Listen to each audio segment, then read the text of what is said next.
ini setelah kita satu minggu kemudian setelah skin needling tentu dilapisi dengan serum, termasuk keloid di bawahnya hilang semua. Slide. Ini sebelah kanan, wajah kanan. Jadi semua ada keloid. Slide. Tadi jadi pasiennya tadi sama, jadi bagus sekali. Ini adalah pasien saya yang sudah preamputasi. Jadi preamputasi dari atas meja operasi. Kebetulan ada teman dokter dan pembuluh darah yang ingat, ini pasien apa ya? Lepra, terbakar, 2 kaki terbakar dengan bensin. Karena dia tidak bisa merasakan bensin, api nyala, kemudian terbakar dua-duanya dan dia juga lepra. Kita minta tolong dari dulu, mungkin beliau bisa membantu. Kemudian tidak jadi di operasi. Saya datang dulu, barang busuk-busuk taruh sini, memangnya aku tempat pembuangan sampah ya, saya bilang gitu. Sudah kita coba aja dok. Kemudian saya juga tidak berani oleh karena ini sedang pada antivirus, cellulitis, infeksi, dan kumannya dia sudah menyatakan dok hati-hati dok, kumannya anaerob, antibiotika tidak ada yang sensitif lagi. Bahaya sekali ini. Dia juga menderita MRSA, jadi sudah resisten yang dikatakan oleh Staphylococcus aureus, jadi sudah macam sudah ngeri, tidak orang sudah ngeri. Maka saya bilang, memangnya saya ini sampah ya, saya bilang. Kemudian setelah kita suntik, kita rawat yang baik. Ingat, jangan sekali-kali memberikan betadine. Betadine menghancurkan epitel. Saya tidak butuh apapun yang menghancurkan epitel. Oleh karena saya akan memberikan epitel baru, saya memberikan growth factor baru, dan memberikan antibiotika baru. Jadi saya tidak membutuhkan hanya bersihkan dengan NaCl fisiologis, tidak dengan povidone iodine. Ini sebulan kemudian atau 3 minggu bagus tanpa jaringan ikan sama sekali, tanpa, dan hebatnya adalah si bapak ini merasa setelah kita suntik dia sekarang bisa jalan, bisa pakai sepatu, dan bisa hati-hati hidupnya. Selain ini sudah 30 tahun, sudah pulang, sudah busuk-busuk. Akhirnya bagian medical rehabilitasi yang minta pada saya untuk membantu dokter supaya bisa menutup. Ini sudah agak lama sebetulnya ya, sebulan yang lalu, jadi belum yang terakhir dan menutup. Dalam waktu seminggu itu ototnya sudah tumbuh semua, kulitnya sudah menyempit, kan gitu. Kemudian 3 bulan sudah tidak ada lagi, 30 tahun sudah busuk, akhirnya tidak karu-karuan, tapi tetap bisa kita atasi. Selain ini kita menggunakan PRP Lisa. Kalau dokter kulit, PRP itu sangat istimewa sekali. Dokter sudah pasti juga mahal untuk wajah rejuvenation, 40 million, 25 million. Mereka sangat bangga, tapi mereka tidak pernah memikirkan bahwa PRP Lisa ini sangat dibutuhkan untuk orang-orang yang preamputasi. Kenapa dia tidak memberikan? Semua orang yang sini sudah nekrosis di rumah sakit itu, kemudian kita cepat-cepat kita membersihkan. Saya tidak pernah membersihkan ya. Jadi setelah saya suntik dengan EPC, saya memberikan Lisa. Oleh karena amnion terlalu mahal dan sulit, saya tidak mau memberikan amnion yang berasal dari wanita melahirkan biasa, harus risiko infeksinya tinggi sekali. Maka dia saya berikan Lisa, mengganti amnion supaya tidak terlalu mahal. Kemudian 1,5 bulan ini hilang, tidak jadi amputasi dan tidak pernah ada bekas apapun juga. Pigmentation selalu hilang. Jadi untuk melasma jangan di laser sekarang. Kalau diberi jamin di laser itu masih ketinggalan zaman. Saya sudah tidak pernah laser lagi oleh karena melasma cukup dengan stem cell putih kembali.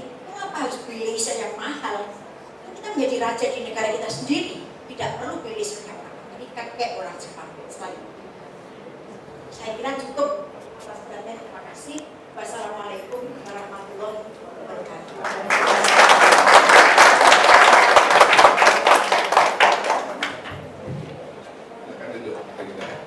Terima kasih. Mungkin Dr. Titi Murtolo ingin menambahkan sesuatunya sebagai terapeutik dalam bidang dermatologi. Mungkin ada pengalaman yang perlu diceritakan. Terima kasih.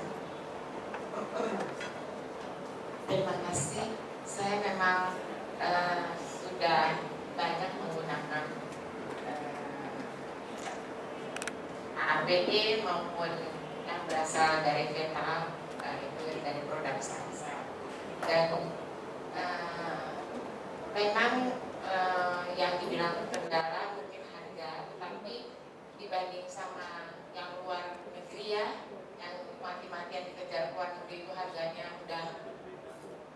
masuk akal, tapi kok orang mau bayar. Dan saya jelaskan kepada pasien-pasien yang sudah dilakukan. Memang betul seperti kata Dr. Ida tadi, bahwa melasma itu kalau di roller kita tetesin aja, terus yang jelas nggak boleh kena matahari dulu kan, itu hasilnya bagus sekali. Jadi kejutan bahwa nggak kembali lagi melasmanya. Sesudah dia 1 bulan itu melasma, biarpun tadinya melasma, kita pergi ke bermain matahari itu nggak kembali lagi. Yang jelas bukan peeling.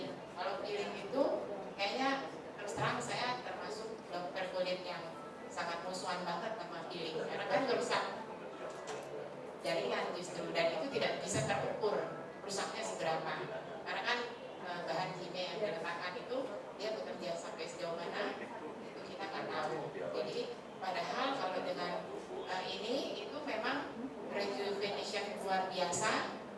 Kerutan saya pernah lakukan orang yang kemudian laki-laki suka dugem, terus kerutannya banyak sekali. Saya bilang, oh ini kamu disuntik mau nggak? Terus dia, memang saya lakukan, di kerutannya itu saya suntikin semua, hanya 1 kali, tapi 2 minggu kemudian tuh dia telepon, kok dok nggak ada hasilnya? Saya pikir, ya udah saya diem aja, masa sih nggak ada hasilnya? Tapi saya bilang kesini dong, datang lagi, saya mau lihat seperti apa. Dah. Tapi 4 bulan kemudian ada seseorang duduk di ruang tunggu, terus kamu coba, kan yang waktu itu disuntik? Iya, udah nggak ada kerutan sama sekali. Terus saya bilang, loh, kok bisa? Iya dok, makanya saya udah kirim teman-teman saya udah pada disuntikin. Hah? Yang mana tuh? Ada dari Irian, ada yang dari mana? Ya, jadi kasih tahu ke teman-teman yang ini emang bagus, dia hasilnya hidup udah kembali. Itu saya dapatkan hasilnya nyata. Kalau tadi ada pertanyaan-pertanyaan yang mungkin akan memberikan tambahan ilmu kita dan kita bisa melaksanakan insya Allah dengan bimbingan dari kelompok Aderma itu. Saya persilahkan siapa yang ingin bertanya. Sangat menarik presentasi ini dan kayaknya breakthrough sekali ya. Mungkin dengan adanya ini kita nggak perlu juga minum tempel sembuh film. Dan berkaitan dengan ilmu yang saya miliki, tadi kan dilihat bahwa dia bisa menunjukkan otot. Bisa nggak ya ketika kita SC, kita punya sediaan, ketika menutup SBU, segmen bawah terus itu, kita tempel stem cell yang tadi. Kemudian sampai kita tempel setiap lapis-lapis di kulit, otot kita tempel lagi, peritoneum kita tempel, sampai kulitnya pun kita tempel. Sehingga scar itu menjadi hilang. Jadi risiko bahwa bekas SC itu menimbulkan risiko pada persoalan berikutnya menjadi hilang. Nah ini kira-kira teknologi ini bisa dimungkinkan atau tidak? Memang saat ini kami sedang mendapat pesanan untuk vaginoplasti dari Universitas Pajajaran. Jadi mereka minta, dok, kita sering membetulkan yang bekas kanker atau apapun juga pasien yang vaginanya sudah rusak. Kita minta dibuatkan. Jadi sekarang saya sudah mempersiapkan amnion sama ETC. Pengalaman saya yang paling terakhir itu dengan dokter bedah pembuluh darah pada anak yang kecelakaan, anak 17 tahun, pembuluh darahnya tibia putus. Setelah dioperasi 3 kali, nekrose sampai pangkal kaki. Sudah pasti 5 dokter amputasi. Tapi dokter Banjo mengatakan, jangan saya coba dulu dokter Sutomo untuk terapi dalam, itu bagus sekali hasilnya. Jadi mengapa kita tidak sadar? Jadi jawaban ini bahwa bisa dilaksanakan dokter rumah. Jadi mulai dari dalam kita bisa pakai glue, kita pakai ini, setiap lapisan itu ada lapisan macam-macam. Kita sudah membuat glue ini bisa. Oleh karena sudah terbukti tadi tidak ada pembuluh darah dari tumbuh menjadi otot, supaya apalagi kalau cuma dibuat sebagai lesi yang masih inflamasi akut, itu paling istimewa. Jadi kalau ada darah jangan dibersihkan. Saya sengaja menusuk itu supaya ada darah. Kan cinta saya dengan darah. Dengan adanya darah, growth factor yang ada di dalam jaringan itu akan bekerjasama dengan growth factor kita. Langsung dia mantap, langsung dia nutup. Itu lebih cepat penyembuhannya. Kalau sampai perikilim saya belum mengerti, kalau sampai apa saya belum bisa menjawab. Tapi untuk bagian BHT kita sudah membantu untuk minggu dengan riset maupun dengan IPC. Dan dengan research kita. Baik. Ada lagi yang ingin bertanya, silakan. Dr. Plasna yang kita saya mau menanyakan bagaimana untuk dilakukan untuk kasus-kasus di penyakit dalam, misalnya untuk yang sepsis ataupun untuk yang CKD, chronic kidney disease, gitu. Lalu ya apakah bisa kita lakukan untuk misalnya pasien sepsis itu sudah berlakunya seperti ibu dan itu, apakah bisa kita lakukan? Terima kasih. Kalau sepsis kan biasanya sudah dirawat dulu, kemudian ada infeksi nosokomia di bagian kita juga seperti ada kemasukan sepsiakson, dan sebagainya, asidus dan sebagainya. Kemudian biasanya kalau gambaran begini, saya mohon izin Prof. Guntur, Prof. Prof. Mohon maaf Prof. Silakan Anda memberikan saja antibiotika, tapi akan saya infus dengan CPK. Jadi ini kita masukkan ke infus atau kita intravena pelan-pelan. Kalau perlu setiap hari kita intravena, itu servisnya sangat cepat sekali.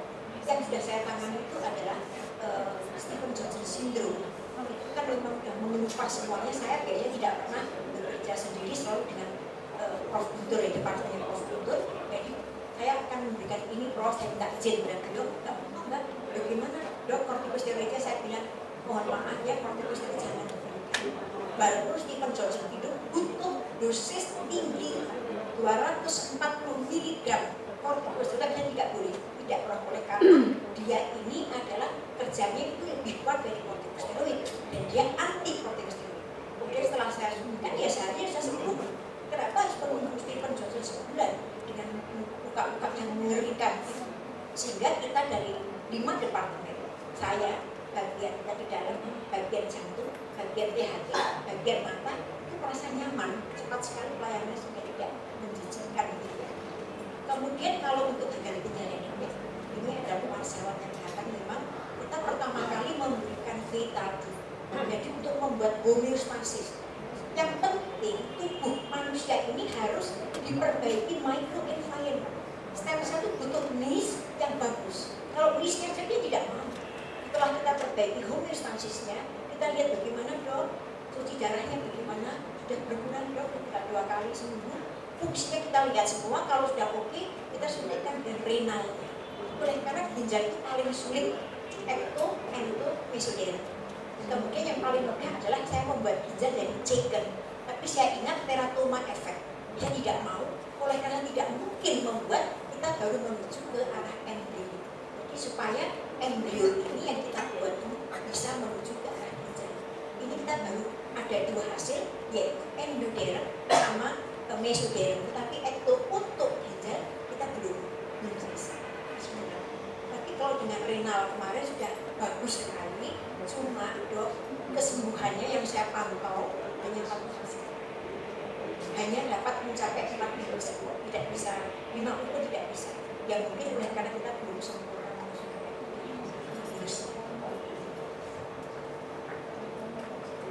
Baik, masih ada lagi. Silakan Dr. Rebecca. Malam. Terima kasih Pak. Ini masih banyak pertanyaan saya. Yang pertama, untuk kasus-kasus iskemik, misalnya pada iskemik atau pada jantung. Tadi dokter bilang itu niche-nya harus bagus. Ya, environment-nya harus bagus, baru sensor bekerja.